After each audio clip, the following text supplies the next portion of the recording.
Ano ba ang approach mo sa content creation? Kunyari, kagaya ni paring Jess na he Okay. does it for a living. I mean, I wish na mag-viral yung mga videos namin, pero hindi yung goal eh, 'di ba?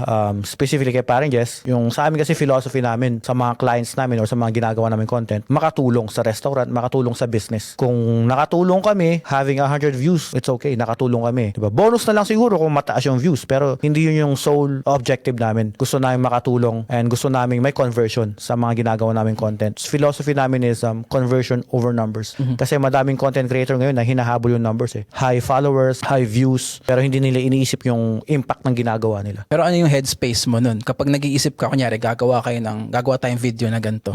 Whenever we do content, binabalanse namin. May mga times na kailangan informative. May mga times na minsan kuwela lang at gawin natin ng skit. Minsan shoutout lang ni Paring Jess. Minsan yung mukha niya alone can engage people, 'di ba? So iba-iba may iba-iba kaming segment sa ginagawa, especially kay Paring Jess na 'di ba dati nakilala siya sa mukbang. I mean, effective pa rin hanggang ngayon, pero ngayon may storytelling na kami. Ini-interview na namin yung mga business owners. Minsan ginagawa na namin skit. So siguro yung whenever na magpo-promote kami ng isang business, kailangan namin ng balanse ng ganun. Inspiring, educational, funny, at saka conversational yung pag-usapan din ng tao.